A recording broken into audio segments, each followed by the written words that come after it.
হাঁটতেছে, তো আপনার মনে করেন কেউই নাই, আপনি কি করবেন? ওই মানুষের কাতারে ঢুকে যাবেন, হেঁটে যাবেন, আপনি পাথর মারবেন, পাথর মেরে ওখানে একটু সামনে আসলেই দেখবেন লেখা আছে হারাম। হারাম বড় করে HARAM হারাম লেখা আছে। হারামের রাস্তা সোজা, লক্ষ লক্ষ লোক হারামে দিয়ে আসছে, আপনি হেঁটে আসছেন।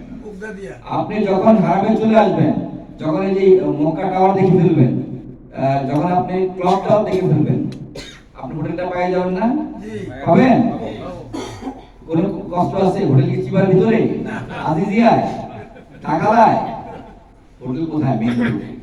সো যদি কেউ হারায় যান, নার্ভাস হবেন না, আপনাকে করতে হবে সোজা আপনার ওয়াজিব আদায় করতে হবে। ওয়াজিব আদায় করে আরামসে ঠান্ডা মাথায়, যদি টেলিফোন থাকে ইজ গুড, টেলিফোন যদি থাকে ইজ গুড, এবং আইডি কার্ড অবশ্যই রাখতে হবে। টেলিফোনে বলে দেন টেনশন করো না, আমি আসতেছি, তুমি চলে যাও, তুমি চলে যাও, একটু কথা বলবেন, কেউ নার্ভাস হবেন না। আমি আপনাদের প্রতিবারে এই কথাটা বলি, এবং আলহামদুলিল্লাহ এই কথা কাজ হচ্ছে, কান্নাকাটি বন্ধ হয়ে গেছে। তো আপনারা নার্ভাস হবেন না, হারাইলো কিছুক্ষণের জন্য, কয়েক ঘন্টার জন্য হারাবে, আবার কিন্তু চলে আসবে। আল্লাহ যদি ওনাকে হজ কবুল করে, হজে ওনার নসিবে রাখে, তাদের সমস্যা নেই, ঠিক আছে। আমরা চলে আসলাম হোটেলে এসে আমরা যদি কোরবানি হয়ে যায়, কোরবানি যে আমি সরকারি ব্যাংকে দিয়ে থাকি, ওটা তো ওদের কোনো টাইম শিডিউল নেই, আপনি হজ করে ফেলতে পারেন। যদি অন্য কাউকে দিয়ে থাকেন, ওনার কাছ থেকে জেনে নেবেন যে আমার কোরবানি হয়েছে কিনা, ক্লিয়ার? এরপরে আপনি আপনার চুল ভালো করবেন, গোসল করবেন, খারাপ হয়ে যাবেন। ঠিক আপনার সাথে আপনার ওয়াইফ থাকলে, ফ্যামিলি থাকলে ফ্যামিলিকে শেয়ার অ্যাসিস্ট করবেন, ক্লিয়ার? এরপরে আগে একটু বলেছে, যদি শারীরিক শক্তি থাকে, সময় থাকে, তাহলে আমাদের আরেকটা ফরজ রয়ে গেছে, কি ফরজ? তোয়াব এবং সাই, যদি পারেন করে ফেলবেন। আর না হলে একটু 2-4 ঘন্টা ঘুমাইয়া রেস্ট করে খাইয়া দেয়া, তারপরে বিকালে করেন। আমরা রাত্রে 11টা-12টার দিকে, 12টার সময় আমরা এখান থেকে রওনা দেব। যদি পারি একসাথে যাবো, তাহলে ভেঙে যাবো, 4-4 মতো করে টিম ওয়ার্ক করে। একা কেউ যায় না, অন্তত 8জন 10জন করে একসাথে যায়, তাহলে হয় কি হাইটা গেলেও আরাম হবে, বুঝতে পারছি?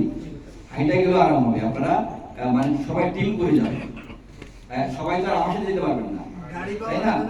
গাড়িও পাওয়া যায়, সেদিন দেখবেন যে ব্রিজের উপরে গাড়ি পাবেন, কিন্তু গাড়িটা আপনাকে বুঝতে হবে গাড়িটা কোথায় নামতে হবে, কোন ব্রিজ। ওরা তো মিনার এরিয়ার মধ্যে নামতে পারে না, উপরে ব্রিজের উপর নামাই দেয়। ব্রিজের উপর নামাই দিলে আপনাকে ওইদিকে বুঝতে হবে, এটা আমরা নিজেরাই গেলে বুঝবো, বুঝে আপনাকে ডিরেকশন দিয়ে দেবো। যদি কেউ গাড়িতে আসেন, কোথায় নামবেন, লোকেশনটা কি হবে, সেই বিষয়টা আমাদের বলবো। আরেকটা জিনিস আমাদের বলি, এখন সবাই অ্যান্ড্রয়েড ফোন ইউজ করেন, ওখানে যাওয়ার পরে কারেন্ট লোকেশন যেটা, ওটা মোবাইলে সেভ করে নিন, ঠিক আছে? একবার সেভ করে নিলেই এই লোকেশনটা যদি আপনার কাছে থাকে, আপনি এটা দিয়ে চলে যেতে পারবেন, সমস্যা হবে না, অ্যাড্রেসটা।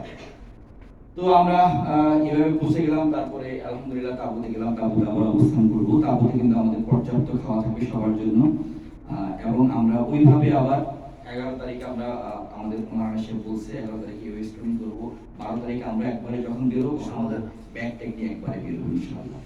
তো আপনাদের যেটা বলতে আসলাম সেটা হলো, আমরা আপনাদের খেদমতে আছি, আপনাদের সহযোগিতা আছি, এবং আমরা দোয়া করবো আল্লাহ যেন আমাদের সবাইকে সুস্থ রাখেন। আমরা সুস্থ থাকি, অলরেডি যে প্রেশার যাচ্ছে, আমরা সুস্থ থাকি ইনশাআল্লাহ, চেষ্টা করবো।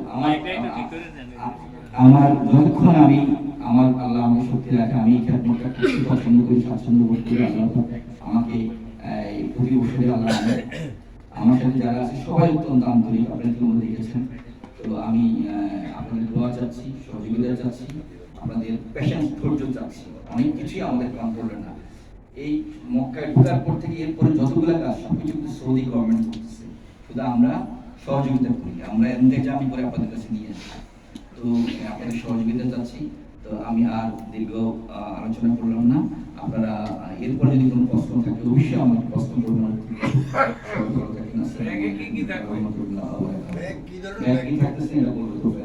আমি এখন তোফায়েল ভাইকে দিচ্ছি, উনি একটু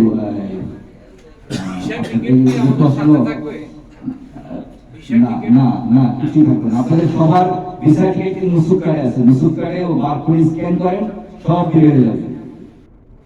আমি তোফায়েল ভাইকে দিচ্ছি, আমাদের আল-কাবা হাসপাতালের স্বত্বাধিকারী তোফায়েল ভাই। আপনাদের ব্যাগে কি থাকবে বা বিস্তারিত যে কোশ্চেনগুলো আপনি মধ্যে প্রশ্ন, ধন্যবাদ। এরপরে মাওলানা শেখ, আমি মনে হয় মাওলানা আব্দুল্লাহ মামুন সাহেব এখানে আছেন, আপনাদের খেদমতে হাফিজ মুস্তাফা আহমেদ সুজন আপনাদের সাথে আছেন। তো আমরা সবার কথা শুনবো ইনশাআল্লাহ। আমি এই মুহূর্তে কোথায় রেখে দিচ্ছি, কোথায় একটু কথা বলুন। আসসালামু আলাইকুম।